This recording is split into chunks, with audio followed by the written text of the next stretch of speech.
마태복음 12장 33절부터 42절까지 말씀을 봉독할 때에 하나님의 말씀으로 들으시기를 바랍니다. 나무도 좋고 열매도 좋다 하든지 나무도 좋지 않고 열매도 좋지 않다 하든지 하라. 그 열매로 나무를 아느니라. 독사의 자식들아, 너희는 악하니 어떻게 선한 말을 할 수 있느냐? 이는 마음에 가득한 것을 입으로 말함이라. 선한 사람은 그 쌓은 선에서 선한 것을 내고 악한 사람은 그 쌓은 악에서 악한 것을 내느니라. 내가 너희를 이르노니 사람이 무슨 무익한 말을 하든지 심판날에 이에 대하여 신문을 받으리니 내 말로 의롭다함을 받고 내 말로 중지함을 받으리라. 그때에 서기관과 바리새인 중 몇 사람이 말하되 선생님이여 우리에게 표적 보여주시기를 원하나이다. 예수께서 대답하여 이르시되 악하고 음란한 세대가 표적을 구하나 선지자 요나의 표적밖에는 보일 표적이 없느니라. 요나가 밤낮 사흘 동안 큰 물고기 뱃속에 있었던 것 같이 인자도 밤낮 사흘 동안 땅속에 있으리라. 심판때의 니느웨 사람들이 일어나 이 세대 사람을 정죄하리니 이는 그들이 요나의 전도를 듣고 회개하였음이거니와 요나보다 더 큰 이가 여기 있으며 심판때의 남방 여왕이 일어나 이 세대 사람을 정죄하리니 이는 그가 솔로몬의 지혜로운 말을 들으려고 땅 끝에서 왔음이거니와 솔로몬보다 더 큰 이가 여기 있느니라. 아멘. 어제 아침에 우리 아산시에 있는 우리 목사님들, 지도자들 한 40-50명이 우리가 모여서 조찬 모임을 가졌습니다.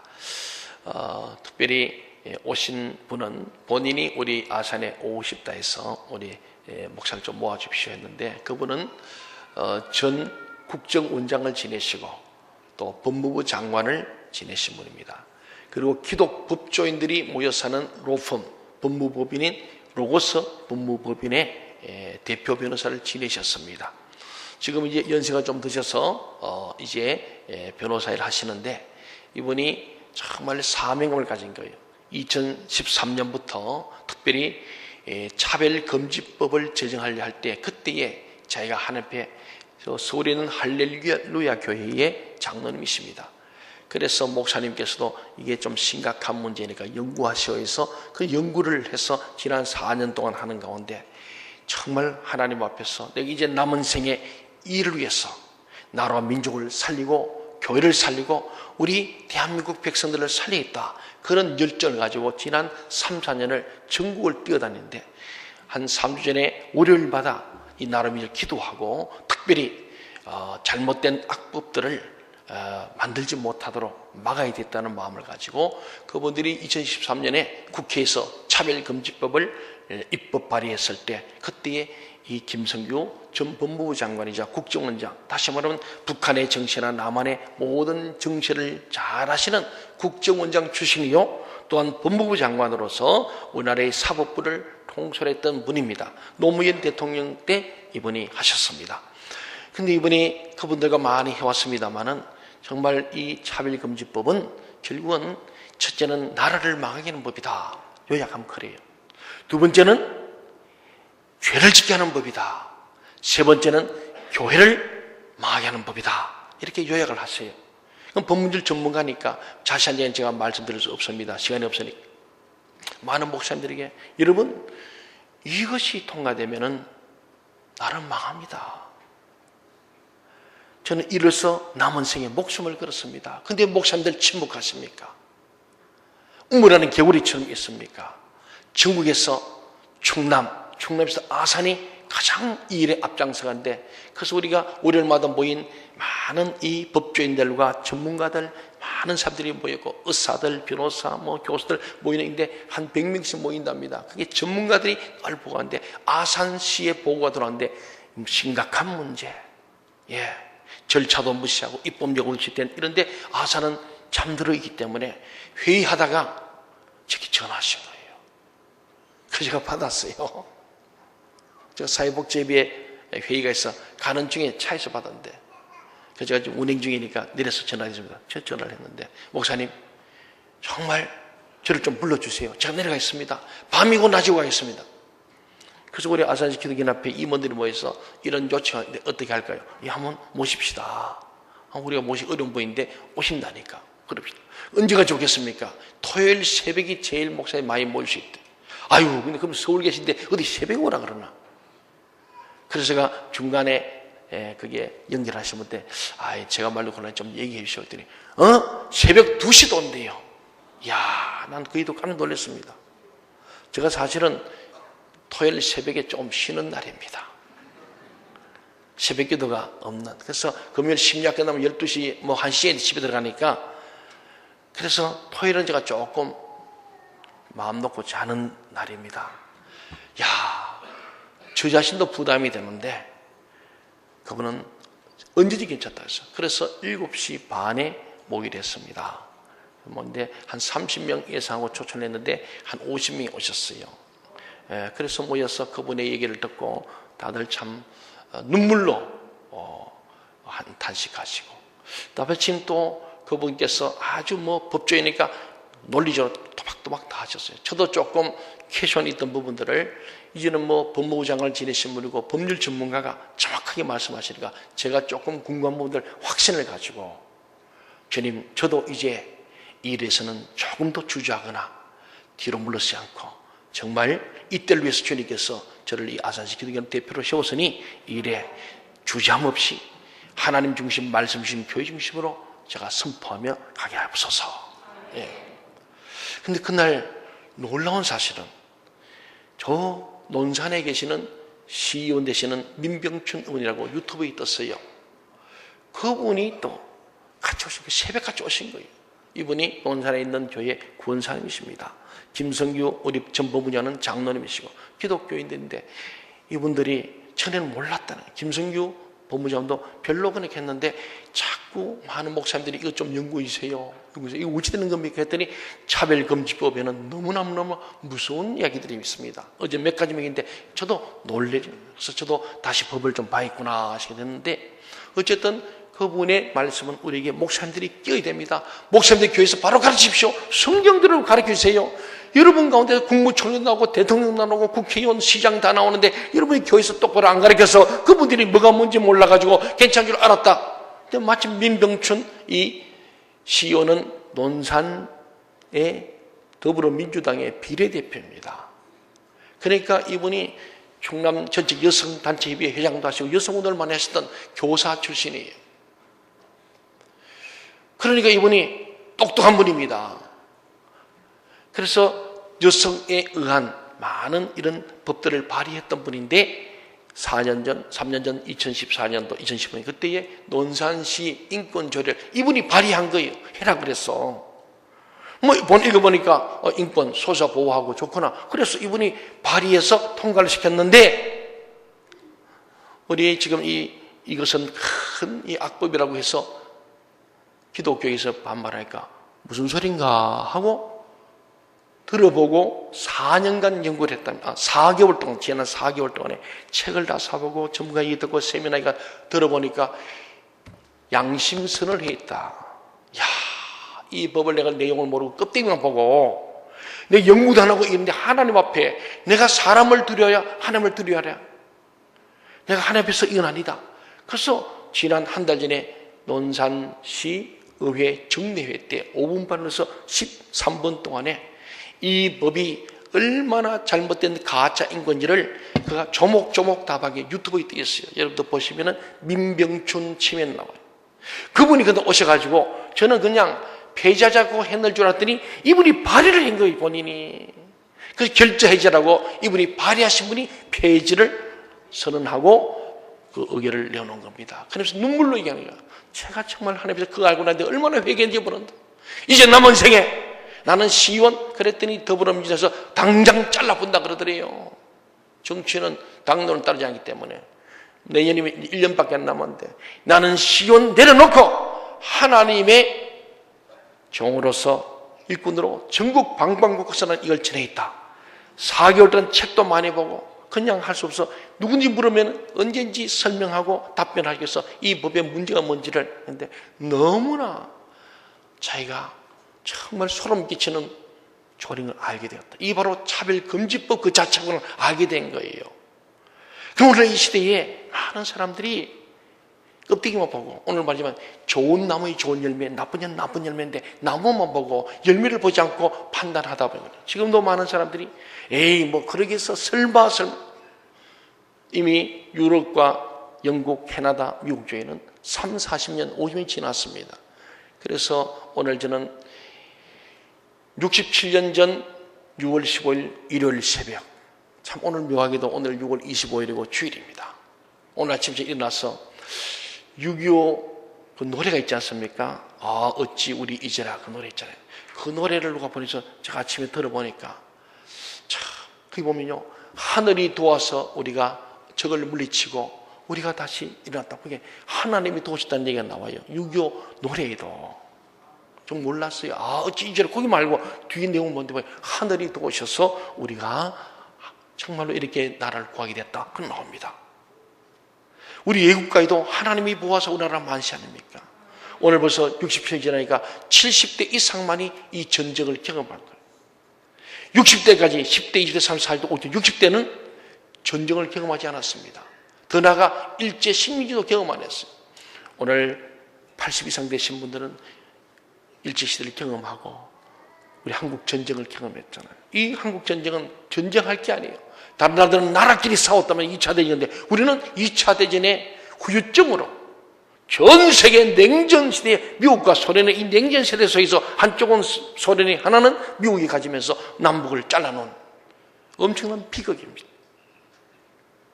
이 우리의 6.25 전쟁을 잊어버리면 안 될 줄 믿습니다. 오늘 우리의 자녀들은 완전히 잊어버렸어요.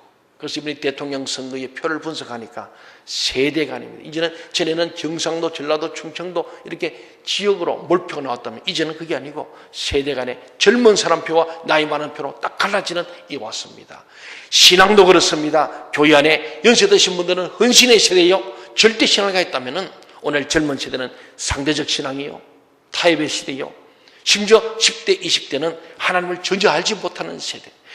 사사기 2장 1절부터 20절 내용을 보면은 그게 참 1세대는 여호수아의 시대는 하나님 헌신하면서 요단강을 건넜던 사람들이에요. 죽으면 죽으라고 나갔던 거예요. 예루살렘을 돌면서도 철저히 여호수아의 말에 100% 순종했던 절대 순종의 세대였고 주님 앞에서 그건 헌신한 세대였고 순종의 시대였습니다. 그러나 이 시대가 가서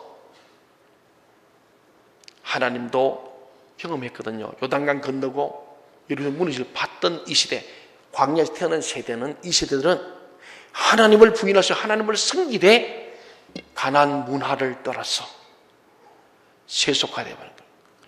하나님과 세상을 함께 섬기는 양다리 걸친 타입의 세대가 제 2세대였어요.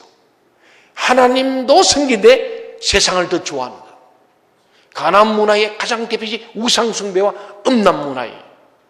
오늘 우리 사회의 이 성윤리와 성문화를 통하여서 이 나라 정말 이 땅이 6.25 전쟁도 하나님께서 참 유엔군이라는 하나님의 군대를 보내서 이 나라가 풍전등화되어 일어났지 않습니까? 이 나라가 우리가 다시 극국할 때도 다 기독교인들이 중심이 되었습니다. 이승만 대통령 비롯해서 전국회 때 기도했던 이윤영 목사님, 그때 목사님들이 국회에 많이 들어갔어요. 정대철 우리 의원의 아버님 정일영 박사님도 목사님인데 국회 부의장 가셨어요. 그래서 그 전국회를 시작할 때에 이승만 전 대통령이 우리가 하나님께서 이 민족을 보호하시고 이끌어서 오늘 우리가 건국을 하게 되고 국회를 께서 하나님 앞에 감사하지 않을 수 없지 않습니까?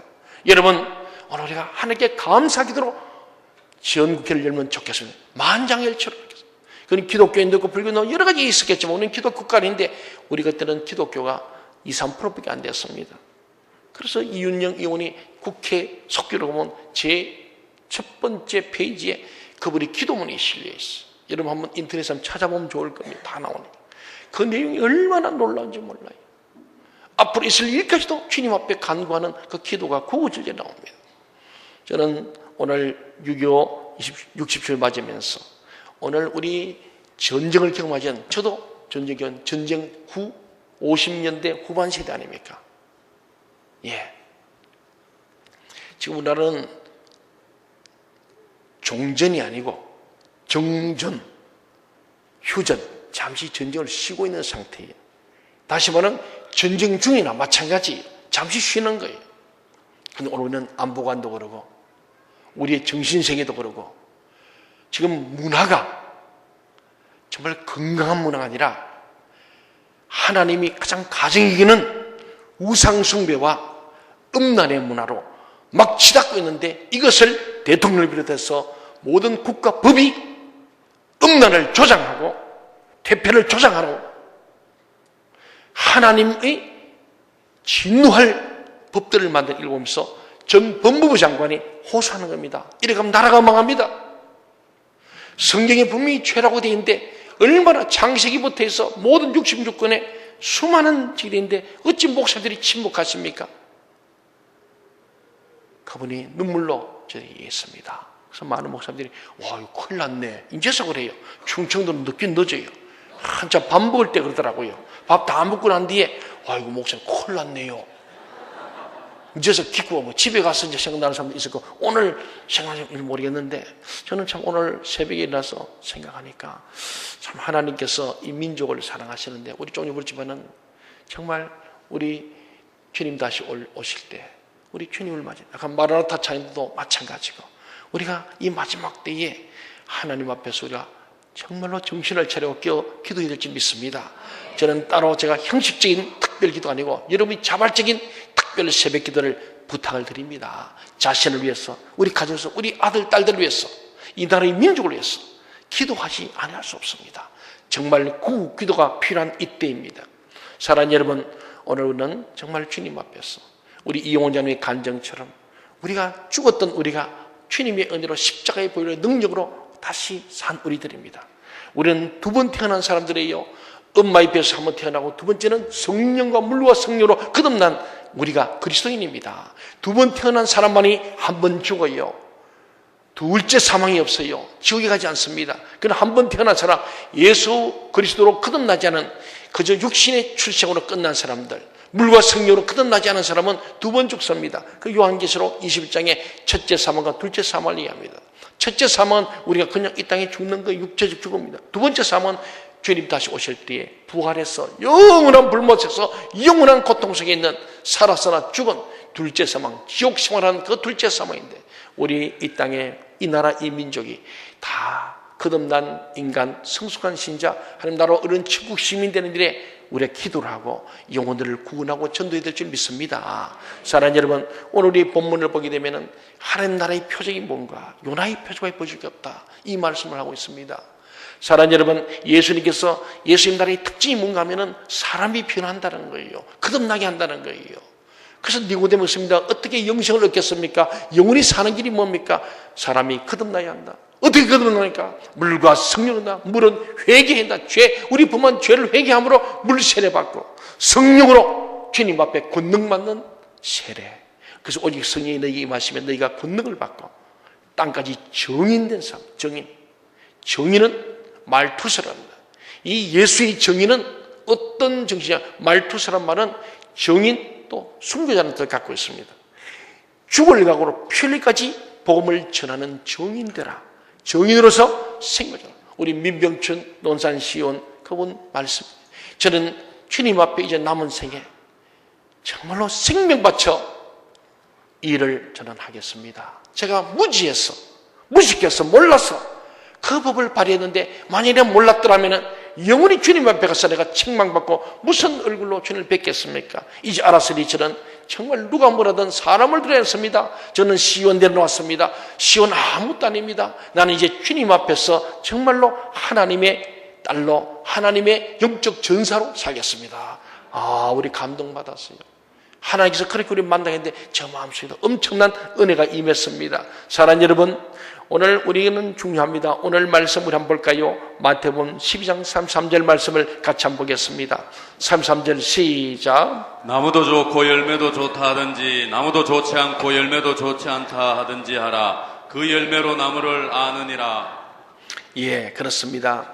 하나님 나라 백성들의 가장 중요한 특징은 오늘 이 상식적인 두 가지를 드는 거예요. 첫째는 과일 나무는 다양한 종류가 있지만 반드시 자기 나무에는 자기 열매가 맺는다. 무슨 말이냐면 사과나무에는 뭐가 열려야 됩니까? 사과가 열려. 포도나무에 포도가 열린다. 그런 말씀이에요. 그 상식적이죠. 예. 결국은 나무에 의해서 열매는 결정된다. 오늘 저와 여러분의 믿음의 색깔에 따라서 열매가 결정되는 거예요. 두 번째는 이 보면은 다른 하나는 나무 자체만 보면 그 나무를 자랄 수 없다는 거예요. 그러나 열매를 보면 알 수 있습니다. 저도요, 살구나무고 복숭아나무나 이 나무 보면 나무 와서 잘 몰라요. 이게 무슨 나무지? 잘 몰라요. 근데 열매 맺히면 보면 이거 복숭아를 했으니까 복숭아나무네. 살구나무 살구나무네, 딸기나무네, 그렇게 알지 않습니까? 열매를 보아서 안다는 겁니다. 예수님께서는 하나님의 백성들의 특징은 진짜 열매를 맺는 데 있다고 말씀합니다. 진짜 열매. 여기에는 두 가지 의미가 있습니다. 하나는 하나님의 백성은 나무 자체가 변하는 것이 중요하다는 특징입니다. 거듭나는 말이에요. 우리 예수 믿으면은 생각이 바뀌어야 합니다. 세계관이 바뀌어야 돼요. 가치관이 바뀌는 거예요. 우리 이 땅의 소망이 아니라 하늘의 소망을 두는 거예요. 믿습니까? 이 나무 자체가 변하는 거. 찔레 나무가 포도나무로 변하는 거예요. 가시나무가 무화과나무로 변하는 이 변화, 거듭남의 이 역사를 하나님 나라 백성들의 특징의 진짜 열매인데 그런 거예요. 또 두 번째는 예수님께서는 변화된 사람들은 진정으로 열매를 맺게 되는 거예요. 나쁜 열매가 아니라 좋은 열매를 맺는다는 것입니다. 나쁜 열매는 중심의 변화는 없으면서 사람들에게 보이기 위해서 멋진 종교 행위나 선행을 하는 겁니다. 이렇게 하는 것을 예수님은 나쁜 열매라고 말하는 거예요. 그것이 대표가 바리새인입니다. 오늘 예수를 믿다고 목사네, 장로네, 집사네, 권사네 하면서 알맹이는 진짜 예수가 없는 사람들, 제일 어려운 사람들. 나는 기독교입니다 하면서 전혀 기독교지 않은 사람, 그리스도 없는 사람. 제가 그랬죠? 그리스도 없는 기독교는 가짜라 했잖아요. 오늘 아산에 발의한 의원도 나도 기독교인이다. 그때가 어느 교인지 내가 조사를 해봤더니 어느 교회예요. 그거 목사 물었어. 그 사람 진짜 그게 교인이요? 집사요? 뭐니까 1년에 몇 번 나오는데요. 또 다른 분이 그래. 그 사람 그냥 늘 표 들고 이 교회 저기 다 다닌대요. 하긴 우리 기도 왔으니까. 그러고는 기독교인이라는 거예요. 이 주님은 그게 나쁜 열매라는 거예요. 기독교인 아니요. 껍데기만 무늬만 기독교인 척하고는 기독교 반기독교적 행위를 하고 민병철은 깨닫고 회개하잖아요. 정말 기독교인 되면은 목사님들이 하면은 성경 이렇게 찬양하면 아이고 그러네요. 민병철 양심선하고 돌이키야 그게 진짜 교인이에요. 이분이 권사더라고요. 사랑하는 여러분, 바리새인들의 친절이나 절도 있는 경건은 예수님은 그 속을 보니까 나쁜 열매라는 거예요. 휘칠한 무덤 같다는 거예요. 가짜라는 거예요. 껍데기만 기독교인이고 껍데기만 하나님을 경외하는 척하지만 실제는 하나님의 사랑이 없는 사람들이죠. 왜냐하면 그것은 중심에 우러나서 친절한 것도 아니고 진정으로 하나님을 사랑하기 때문에 경건한 것도 아니기 때문입니다. 예수님께서 그래서 그 열매로 나무를 알아라. 열매로. 여러분의 열매가 아름답게 맺히길 바랍니다. 좋은 열매를 맺어야 여러분이 좋은 나무예요. 나쁜 열매를 맺으면 나쁜 나무예요. 사람을 외모로 판단하면 안 된다는 거예요. 왜냐하면 하나님의 백성들의 선행은 억압이나 강요로 만드는 것이 아니기 때문에 시간이 필요해요. 나무도 심어놓으면 나무마다 열매 맺는 기한이 있어요. 3년, 4년 지나 열매 맺잖아요. 똑같다는 거죠. 그래서 시간이 지난 후에 보면요, 중심이 변한 사람, 거듭난 사람은 틀림없이 좋은 열매를 맺는다는 겁니다. 그리고 지속적으로 많은 열매를 맺게 되었어요. 예수님께서 오늘 하나님 나라에 속하지 않은 사람들은 어떻게 되는지 비로 말씀하는데 34절입니다. 한 보세요. 34절. 독사의 자식들아, 너희는 악하니 어떻게 선한 말을 할 수 있느냐? 이런 마음에 가득한 것을 입으로 말하며 결국 속에 있는 게 나오는 거예요. 이 독사라는 게 언뜻 봐가지고는 괜찮아 보여. 근데 진짜 독사는 혀 밑에 독을 품고 있어. 물리면은 둥둥 붓고 살이 섞여서 사람이 죽기도 하는 겁니다. 그렇습니다. 또 다른 의미는 예수님에 의하여 중심이 변화되지 못한 사람은 마귀의 성질대로 살 수밖에 없어요. 교회는 왔다 갔다 하고 예수 믿는 것 같은데 실제는 그 속에 성품의 변화가 없어. 본질이 변했어. 거듭나지 않은 거죠. 어제 우리 포스팅 가운데 우리가 주말반을 했는데 중요한 것은요, 축복의 하나님을 기대하며 사는 우리는 믿음의 사람인데 영혼육이 타락한 우리들이에요. 아담이 다 타락이기 때문에 예수 그리스도의 십자가의 보혈의 능력으로 복음으로 거듭나야 돼. 새 사람 돼야 돼. 그러기 위해서 우리는 하루아침 안 돼 광야 훈련합니다. 광야 훈련소입니다. 이스라엘 민족을 출애굽시킬 때 에집트에서 노예였습니다. 노예에서 자유인이 되기 위해서는 홍해를 건너야 돼요. 건너면 광야가 나옵니다. 광야에서는요, 하나님만 바라보는 훈련한 거예요. 하나님의 음성을 듣는 훈련한 거예요. 그래서 거기는 아무것도 없어요. 광야는 사막입니다. 하나님께서 만나려 주시고 반석의 생수를 터져 주시고 구름 기둥 불기둥 인도해 주실 때만 가능하니까 하나님만 바라보고 하나님의 사인만 보는 훈련이 광야 훈련인데, 그걸 통해 우리는 비전과 성품과 물질 연단을 통과해야 돼요. 이것이 안 되면 예수는 믿어도 물질 문제에 따르면 하나님보다 물질이 더 좋아. 어떤 시간의 문제도 하나님보다 내 시간을 먼저 가져. 아무리 짜투리 시간과 짜투리 물질로 하면은 의미가 없다. 물질 후에는 먼저 그의 나라와 그의 의를 구하는 훈련입니다. 무엇을 먹을 입을 마실까? 이것 우리 인생의 고민이 맞아요. 주님은 아신대요. 그래서 너희는 그러나 순서는 먼저 그의 나라와 그의 의를 구하는 우선순위를 바르게 정해라. 그리하면 이 모든 것 의식주 문제를 내가 책임져 주마 하신 것이 마태복음 6장 33절 말씀이에요. 산상수훈의 바로 센터에 있는 키워드입니다. 그렇습니다. 오늘 주님 말씀합니다. 우리가 아름다운 삶을 살려고 하면 마음속에 있는 독을 빼내야 합니다. 마귀의 광기를 치료받아서 완전히 없애야 합니다. 우리의 예쁜 성을 예수님 십자가에 못 박지 않으면 절대로 광기가 없지 않습니다. 자기를 쳐보게. 그래서 너희가 나를 믿으려면, 예수를 따라오려면, 예수 믿으려면, 제자가 되려면 첫째가 자기를 부인하라. 자기를 쳐 부수어라. 우리의 기분, 감정, 혼을 제거해라. 혈기를 꺾어라. 내가 죽어야 되는 거예요. 이 도끼와 광기를 뽑아내는 일이 뭐냐? 성령의 임하도록 먼저 물셀에 철저히 나의 죄인임을 고백하고 회개함으로 죄성을 뽑아내고 도끼를 뽑고 광기를 뽑은 후에 그게 성령의 기름을 부을 때 성령의 능력이 나타날 줄로 믿습니다. 우리 35절을 한번 같이 읽어봅시다. 35절 시작. 선한 사람은 그 쌓은 선에서 선한 것을 내고 악한 사람은 그 쌓은 악에서 악한 것을 내느니라. 뭐 설명이 더 필요하겠습니까? 그렇죠. 예. 마음에 악한 약한 사람은 겉으로 아무리 그래도 나와요. 전화 잃어버리나 결국은 이 소개팅이 나오는 거예요. 그래서 심리학자로 유명한 프로이트는 말했습니다. 농담이 진리다. 부지부지간에 하는 말이 톡 튀어나온 말이 그게 그 사람 속에 있는 거기 때문에 그게 진실이에요. 꾸며낸 말이 아니고 생각해서 만든 말이 아니고 그냥 농담이 진실이라는 거예요. 그 사람의 마음속에 분노가 가득 차 있기 때문에 우리가 사람들이 욕하고 저주합니다. 예수를 믿어야 하는 가장 중요한 이유가 마음속에 있는 광기와 분노의 감정 때문이에요.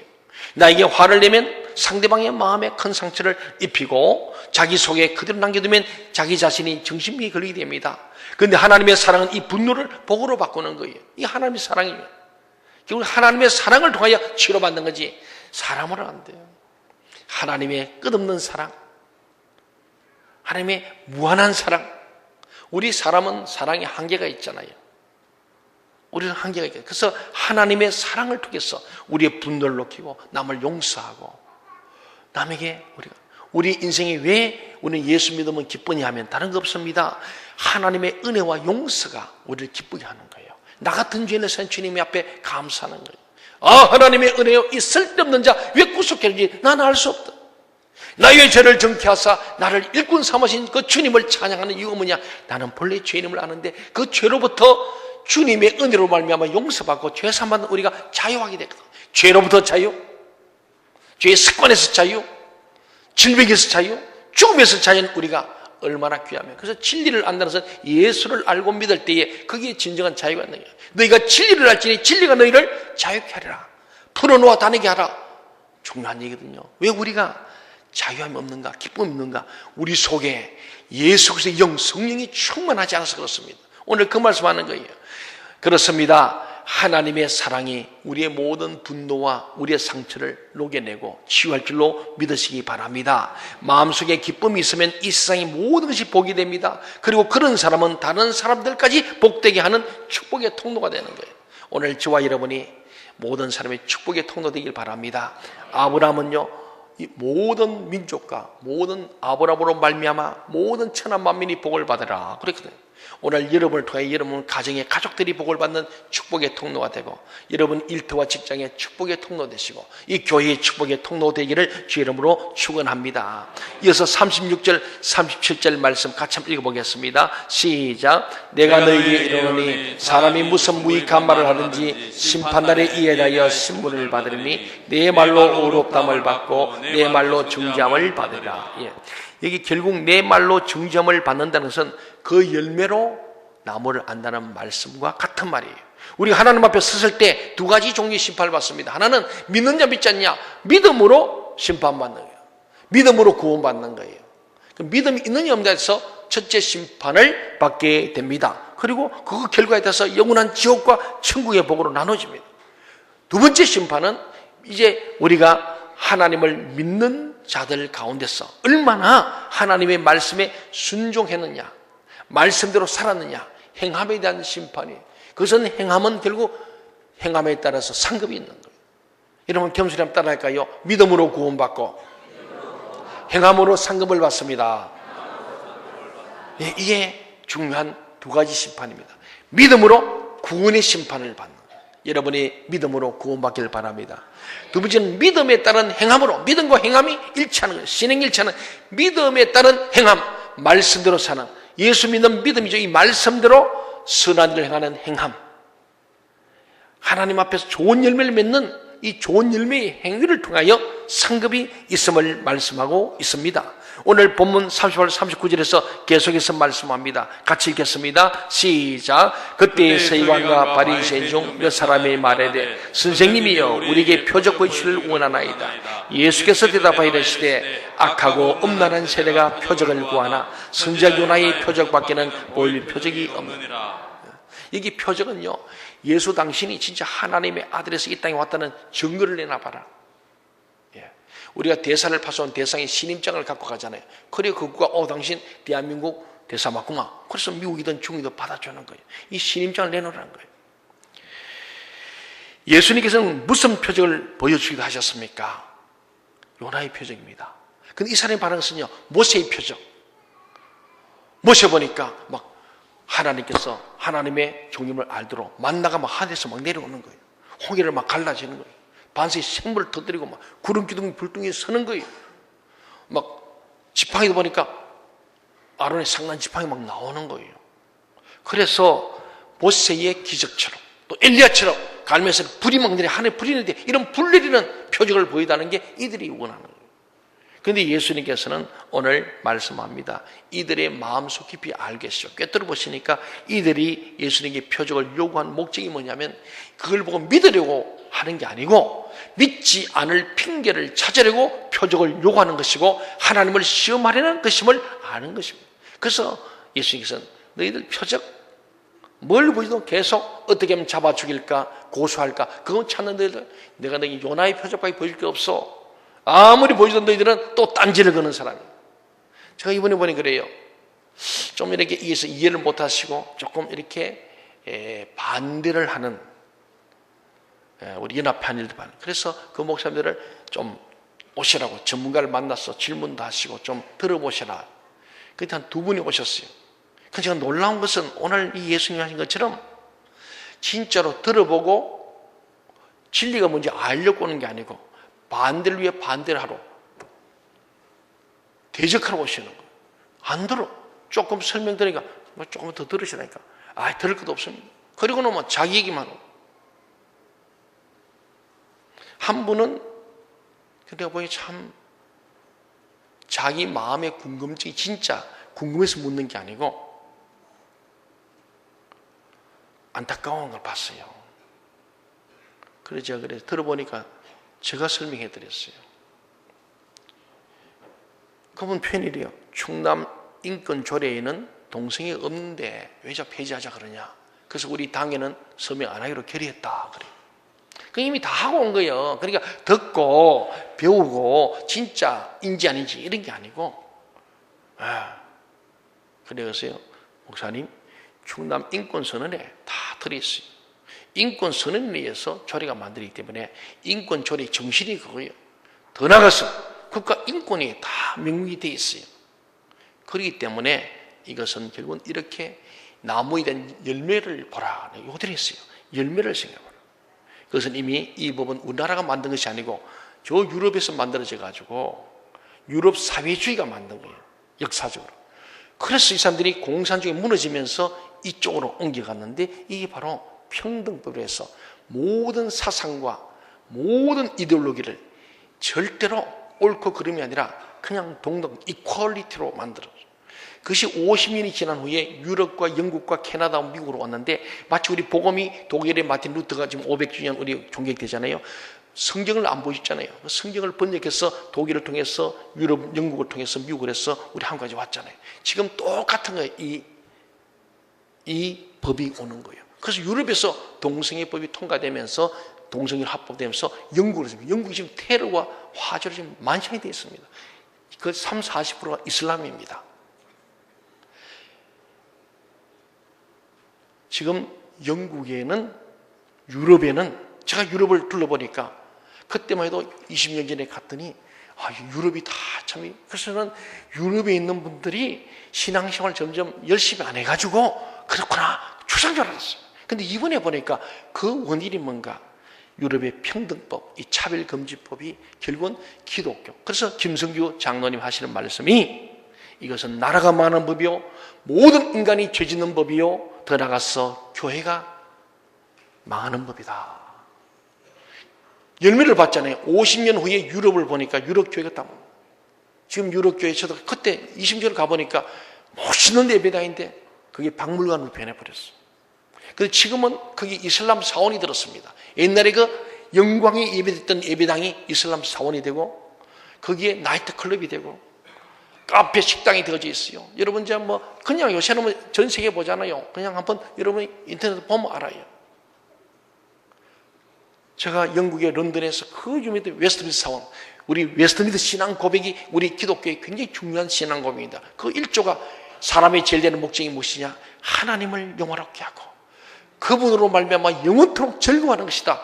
이게 웨스트민스터 신앙 1조인데 그것을 결정했던 웨스트민스터 사원 그 유서 깊은 곳에 가서 주일을 맞서 거기서 예배를 드렸는데 하얀 할머니 한 50명, 할아버지 한 10여 명, 한 5, 60명이 앉아서 주일 예배 수천 명이 들었던 그 웨스트민스터 사원이 완전히 교회가 망해버려요. 그래서 우리 그때 박사장 우리가 할 때 우리 한 20명 한데 같이 가서 우리 특송을 했어요. 그 할머니들 막 우시는 거예요. 20년 만에 처음이 젊은이 되고 예배를 드렸더니 늘 늙음에 있다가 자기 자식들이 이제 다 왜? 부모가 자식에게 예수 믿으라 말을 못해요. 제가 이번에 보니까 그래서 그래요. 이 법입니다 이게. 그 어디를 알게 된 거예요. 오늘 사랑하는 여러분 우리가 중요한 것은요 오늘 이 말씀 속에 우리가 정말 악하고 음란한 세대가 표적을 보고 있어요.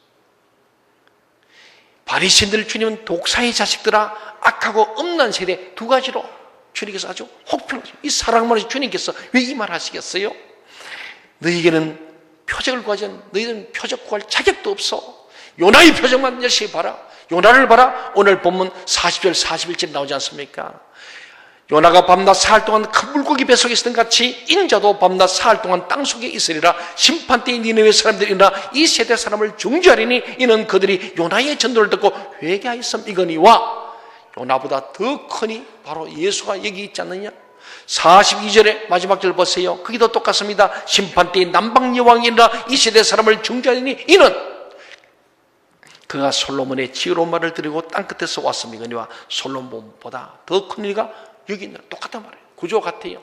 요나보다 더 큰 이가 여기 있다. 솔로몬보다 큰 이가 있다. 이 요나를 통해서도 수많은 사람들이 예수 믿고 회개하고 돌아왔는데 솔로몬의 말을 들고 저 이디오피아에서 이 남방여왕이 와서 이 말을 듣고 회개하고 예수 믿고 이디오피아 나라 전체가 기독교가 됐는데 이 이디오피아가 지금 세계 가장 가난한데 바로 이 하나님을 잘 믿는 강대한 나라에 있는데 하나님을 버리기 시작하고 동성애가 시작되고 에이즈가 창궐하고 그것이 아프리카에 퍼지면서 우간다는 30%가 에이즈 환자 국가적 지향이 오고 그래서 아프리카 주에는 법으로 동성애는 사형이다. 성경대로입니다. 동성애는 돌로 저축이 되어 있거든요. 그래서 거기 법을 따라서 우리는 하나님을 따르겠다고 그러면서 그 나라들이 살아나기 시작하고 있어요. 사랑하는 여러분 오늘 이 말씀을 잘 보세요. 하나님께서 도망치는 요나가요 니느웨로 가라 했더니 안 갑니다. 왜? 아수로 자기 나라의 원수국가에 우리 일본 같은 나라에 그 수도인 니느웨에 가서 그들 회개해서 구원시켜 살리라 하니까 너무 싫은 거예요. 민족적 감정이 생겼어요. 우리도 일본 사람 별로 안 좋아하잖아요. 제가 이번에 일본에 가서 일주일간 있으면서 그 땅을 밟고 그러면서 마음에 참 우리의 많은 이들이 이곳에서 독립운동을 하고 유학 왔던 선진들을 생각하고 거기서 이순신 같은 사람이 성경을 번역했던 이 일본 땅인데 그 땅은 예수가 없습니다. 귀신만 가득한 나라. 우리나라가 이 지구상에 미국 다음으로 우리 기독교가 강력한 나라입니다. 하나님께서 이때를 위해서 이 민족을 제사장나라 삼을 줄로 믿습니다.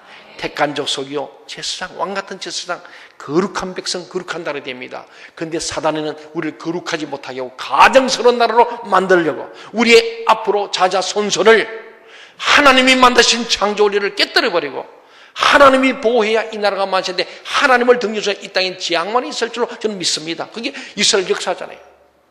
다윗의 길로 가지 않고 여로보암의 길로 계속 갔던 범죄한 하나님 앞에 악을 행하였더라. 열왕기 상하 보시 후렴처럼 합니다. 아목의 왕은 하나님 앞에 악을 행하였더라. 다윗의 길로 가지 않고 여로보암의 길로 갔더라. 우상 숭배하면서 엄나는 행동했던 더럽고 가져간 그 나라는 계속 멸망만이 왔잖아요. 결국 아수르에 망하고 바벨론 망했습니다. 사랑하는 여러분, 하나님은 성경을 통해서 인류 역사를 이끌어 가시는 분이 믿습니다. 천지를 창조한 하나님이 지금도 민족의 흥망성쇠를 주관하시고 인간의 생사를 주관한 줄 믿습니다. 오늘 남방 여왕이 솔로몬의 설교를 듣기 위해서 땅끝 아프리카 왔잖아요. 대가를 지불해요. 예수님께서는 결코 값없이 은혜를 주지만은 대가를 지불해요. 오늘 요나의 표정은 곧 예수님을 상징하잖아요. 요나가 3일 동안 물고기, 내가 땅속에 3일 동안 죽었다 다시 부활하시는 이 주님의 죽으심과 부활이 하나님이 우리를 사랑하시는 가장 큰 증거고 표적이라는 거예요. 내 표적을 보고도 너 믿지 않는데 무슨 표적을 믿겠냐? 내가 하나님이 인간이 되어 이 땅에 와서 너를 얼마나 사랑하느냐? 니느웨에 갔던 요나는 정말로 엉터리 예언자여 도망자였고 전할 때도 기분이 나빠가지고 야 너희들 회개하면 망한다. 그냥 저같이 벌초하듯이 막 해버렸어. 그런데도 그들이 예수 믿고 회개하여서 전도받았다는 거예요. 그런데 하물며 하나님의 아들 하나님이신 그분이 인간을 보고 있는 예수를 보고도 너희가 믿지 않는데 무슨 표적이 필요해? 사랑하는 여러분, 그렇습니다. 하나님께서는 믿는 자에게 능력을 행하시고 기적을 베풀어 주지만은 시험하고 믿지 않는 자에는 국물도 없습니다. 이것이 하나님 나라의 원칙이에요. 믿지 않는 자는 점점 더 믿음이 멀어지게 됩니다. 예수님께서 요나의 표적을 말씀하시는 이유가 여기 있습니다. 그렇습니다. 사랑하는 여러분, 오늘은 하나님이 아들이 친히 오셔서 증거하시는 말씀을 듣고도 회개하지 않는 자들은 남방 여왕의 중죄를 받고 핑계를 할 수 없겠다. 요나 때 받은 니느웨 사람들이 회개하고 천국 간 거예요. 그들이 우리를 보고 중죄하고 심판한 거예요. 이 남방 여왕이 와서 그러면 그 나라가 예수를 믿게 되잖아요. 이 여왕 보세요. 바른 말씀을 듣기 위해서 이 솔로몬의 지혜의 말을 듣기 위해서 거리를 상관치 않고 막 아프리카에서 찾아온 겁니다. 그런 여왕이었지만은 정치도 내려놓고 권력도 내려놓고 오직 한 성도로서 하나님의 말씀을 듣기 위한 대가를 지불했던 것이 바로 이 남방 여왕이었습니다.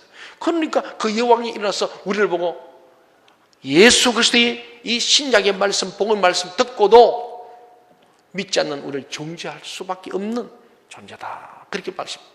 사랑하는 여러분, 마음속에 모든 배역한 것과 고집을 버리고 아무 의심 없이 하나님의 말씀을 받아들이며 우리의 삶 전체를 온전히 하나님 인도하신 대로 따라가는 우리 동천가족들 다 되시기 바랍니다. 이 어두워져가는 세상, 우리 청년들 솔로몬처럼 어둠을 돌파하는 우리 세대가 일어나야 할 줄 믿습니다. 이번 우리 여름 우리 성경학교 수련했는데 여러분 유치부, 아동부, 청소년부, 청년부, 우리 장년부도 합니다만은 여러분 자녀들 여름 성경학교에 보내셔서 이제는 세속주의 물들지 않냐고 하나님의 말씀으로 거룩한 백성 될 수 있도록 여러분들께서 기도하시고 우리 자녀들 보내시고 학부모들이 협력하시고 기도로 하시기 바랍니다. 우리의 세대가 악한 세대입니다. 악하고 폐역한 세대요, 악하고 음란한 세대였습니다. 이 독사의 자식들이 판을 치고 있습니다.